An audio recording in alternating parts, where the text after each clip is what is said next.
Hey everybody, this is Robin from Violet Botanical Skincare, and welcome back to Work With Me Wednesday. You know I love it when you join me in the lab, and today we're in the kitchen lab. So you know what that means. It's a DIY skincare formulation kind of day. Now today we are going to make a cooling herbal mist, and it only takes 3 ingredients. You need rooibos tea, you need dried calendula flower, and you need distilled water. Now the tools you'll need is you need 2 small measuring cups, you need half a teaspoon, half a tablespoon, you need a strainer, and a jar with a lid. So grab those items, grab those ingredients, come on back, and let's get to making this cooling herbal mist.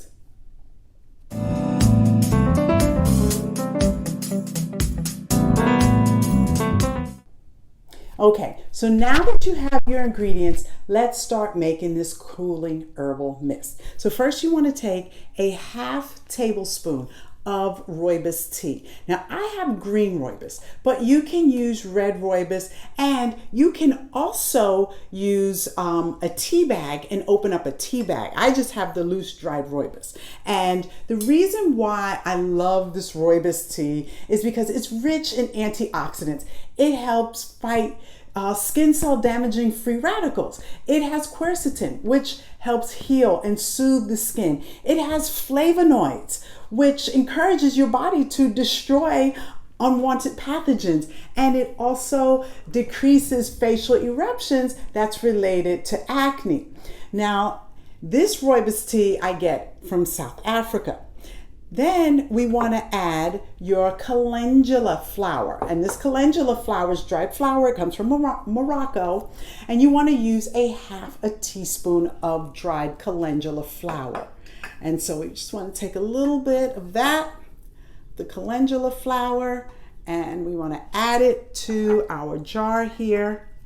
You want to add it in there. And the reason why I like calendula flower is because it is anti-inflammatory, it's antioxidant, it's skin healing, it moisturizes, it soothes dry, itchy, eczema skin. You know, I have eczema, so I'm always looking for that anti-inflammatory and antioxidants, and it's good for sensitive skin. And then next, what you want to do, so now we have our 2 herbs here in the jar. So the next thing you want to do is you want to add 2 ounces of boiling water. So I've already boiled my water, and you want to use distilled water. And the reason why you want to use distilled water is because distilled water is like empty water, and everything's been taken out of it. And that actually helps with a better extraction of the vitamins and minerals that are in your dried herbs. Now, if you don't have distilled water, you can use purified water. So you want to take the 2 ounces or a quarter of a cup or 2 ounces, and you want to pour that into your jar with your herbs. So you want to pour that in there over your herbs. Okay, get that in there. And then I just like to take a stirrer, and I just like to make sure that all the herbs are saturated. They're all down in there. They're all in the bottom. Make sure everything is all covered and the water is all over your herbs.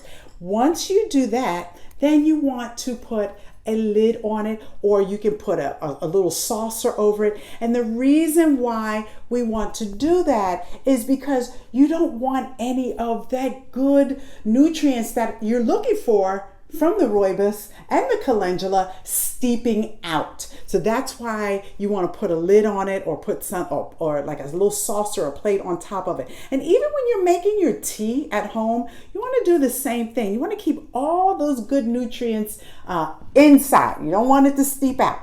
Now, you put this aside until it cools off. So I already have one that's cooled off, because it takes a while to cool off because it is boiling water. So I had done one earlier, and so it's cooled. And then what you want to do is you need a measuring cup or some kind of jar. I like using a measuring cup because it has the pouring spout on it. And then you need a strainer. You can use a tea strainer.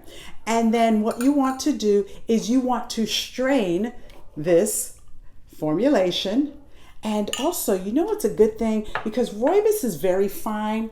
You know what I want to use? I'm actually going to use a piece of muslin cloth. This is unbleached organic muslin cloth, and I'm going to put that inside there so that those little fine grains won't get down into my jar there. And then you want to strain it, and so we strain all of that off. Make sure we get all of that out of there. Okay, and so it did catch quite a few of the little of the dried plant. See there, it caught the plant material. Good, and it's just strained, and see how it caught the plant material here. So now that's not going into my mixture, but I am spilling it on my counter, but that's okay. And so you want to remove this, you want to remove the strainer. And so now that you have your herb, so now we actually have our cooling mist. Now, we can't leave it in this, of course. So you want to get a small spray bottle. So this is a 2-ounce spray bottle, because remember, we use 1/4 cup, which is 2 ounces. And so you want to take a funnel, and you want to put your funnel in, and then now you want to decant your cooling herbal spray. So I am decanting this now into my little bottle, and I love using the bottles that have a color, because that helps protect them so that the sun doesn't get to it and destroy it. But in actuality, we don't have to worry about that with this formulation, because this formulation we're going to keep in the refrigerator. Okay, and that's the last of it. There we go, we have that in there.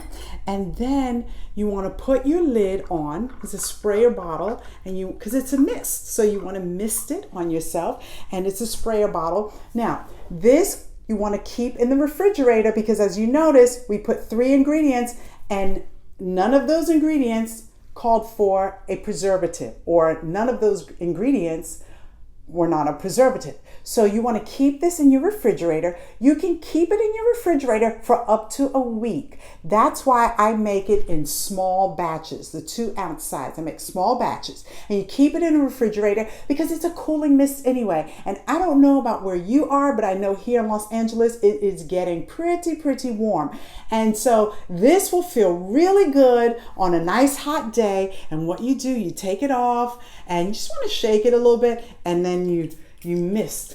You can mist yourself with this. Now, the good thing about this mist is also you can use it on your eczema. So when you get an eczema flare up, and I usually get my flare ups down here, you can spray that, mist it on your eczema flare up because of the green rooibos and the calendula. Remember, I said they are soothing, they're antibacterial, they're anti-inflammatory, so they are helpful for the skin. So this is why I love making this cooling herbal mist, especially at a time like this. It serves 2 purposes, and I want to thank you for joining me today with Work With Me Wednesday. If this video was sent to you by a friend, sign up for our newsletter. The information is below. Sign up for our newsletter so that you can get these videos each week in your mailbox. And if you like this video, give it a thumbs up, share it with a friend, and I will see you at the next time. Thank you.